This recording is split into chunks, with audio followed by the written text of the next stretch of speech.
Hello guys, welcome to Kanyiri Grows. Thanks so much for tuning in. So today I'm just gonna show you around what's happening in the garden. It's now beginning of February, and as you can see, there's nothing much going on at the garden.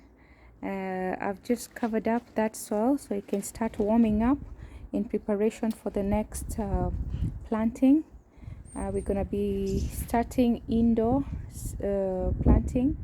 Then later, when the weather has become a bit warmer, we are going to move outside. So at the beginning, I'm just putting down some seeds, but I'm doing that indoors and putting them in the grow light.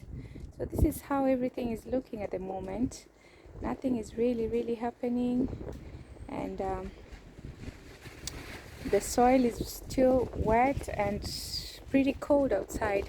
It's around 6 degrees today, so it's still very cold to put any seeds or any seedlings outside at the moment. So this is how it looks. Some of the plants, they are going to come back again because they're like perennials, like these flowers. This was the, just have a look. This was the nemesia that's gonna come back again. As you can see, it's already started. These are new growth. All these are new growth. I cut out, I pruned it, and I took out all the dead stems from it. That's my lavender there. I'm hoping it will come back again. And these are my perennial kale. These are the tontondines. As you can see, they are looking amazing, and they did survive the cold winter. We had a very cold winter. At one point, we even had the snow, we had the frost. I mean, we went to up to minus 10 degrees at some point, but it survived. I do have another one which I've put inside my house. You will see it if you haven't watched that video.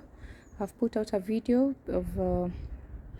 of the tontondine that is inside my house, just to see how it does well, how it's gonna perform inside. So here we are inside my greenhouse. This is a greenhouse that I showed you guys when I bought it. I brought it out here, and the main purpose of bringing it, of buying it basically, is to see if some plants will survive the winter. Well, as you can see, some have actually survived. And what other crop will survive winter apart from kale and the beets? There's some beetroots that have actually survived, and I can't wait to see if they're going to actually come back in in spring. So most of these are kales and collards. I think these are the collards, yeah, collards. And I have some perennial kale as well, all mixed together. I have dwarf. This is the Kali kale. It's the dwarf Kali kale. It seems to have survived, and it looks like, yeah, it's gonna come back again nice and strong in the spring. So you see, I've got some, what was that, the corner there, those were the herbs. Yeah, I had the lemon balm, the oregano. I think the tarragon is gone, and the thyme, tarragon and thyme, they've all died, guys. But I don't know if they will come back again. It's my first time growing tarragon and thyme, and we'll see if it will come again. So in here, you guys, if you remember from the last video I did, I had even a sweet potato which had climbed all the way to the, the vines were going up these panels. So they all died. They didn't do well. Nothing managed to survive the cold. It was very cold, guys. My magwort, I've cut it back, I've pruned it, and as you can see, it's already coming out. We already have a little bit there coming out. So I know the magwort will come back again. Guys, I left my carrots here. I actually forgot to harvest them, but when it was middle of winter, I just thought I'll just leave them there and see if they do well throughout the winter and come back strong. So this is the Vietnamese mint as well. Vietnamese mint. I've cut it back, cut back a lot, and this is gonna come back, definitely gonna come back. So guys, there's nothing much to show here. As you can see, I have some beets that survived since last winter. I didn't harvest them because they were not ready really to be harvested, and I just thought I just leave them there. So let's see how that one goes. As I've told you guys, I've got some plants, some seeds that I'm putting down in the in-house. So I've got the tomatoes. It's early February, so we can't put down a lot of seeds. It's basically tomatoes and aubergine, and I'm doing aubergine for the first time this year. So I haven't done aubergines before, so I'm gonna try out with the aubergines. I've put down the tomatoes, and also I put down, what else, what was it, the peppers, yeah, the sweet peppers.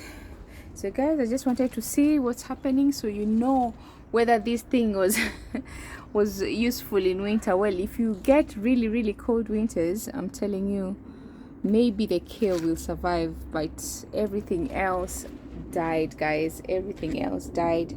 Well, some of them I know they will come back again, like the magwort and the Vietnamese mint.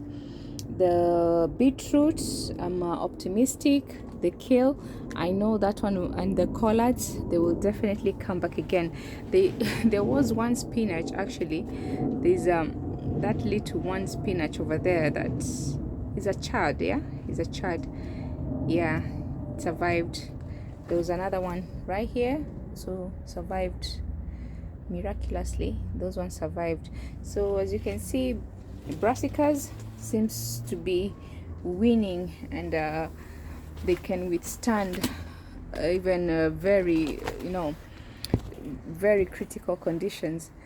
So what's here, this is my raised garden, guys. I've just covered it up because I want the soil to start warming up, because when you start putting the seedlings, you don't want to put the seedlings in very cold, and then again, the main reason for covering up is also to, there are some weeds that grow. So when you cover it up like that for roughly like 6 to 7 weeks, all those weeds will die, and you'll have an easy time when it comes to planting your seedlings. Okay, so these are just, I've put this on top here so it doesn't get blown away. These panels, these are just like panels, you can lift them up. I didn't want them being blown away by the wind, strong winds, so I just put this in fact, I should move that one there. I've put them there so they can just hold it down, it doesn't get blown away. This is more soil that I've got, more compost that I have there, covered it up because I want all the weeds to die, and we can reuse that compost. You don't have to buy new compost. You can just use some fertilizer. And so I've covered up most of the soil with the hope that it's gonna get warmer, the weather is gonna get better. So that's how it looks, guys. Nothing much. I wanted to update you. There's nothing going on in the garden. As you can see, the tontandins, they have survived, and I'm not surprised. I've always had kale and collards in the garden, and they always survive the winter. So I'll show you some more collards on the other side, which seem to also be doing well. Stay tuned. So guys, these are some more collards and some kale plants, and I've just removed all the leaves that were on them because they were, they survived the winter, but now it's the time to just prune everything back and cut back everything so they can grow afresh, and they're gonna be stronger, healthier.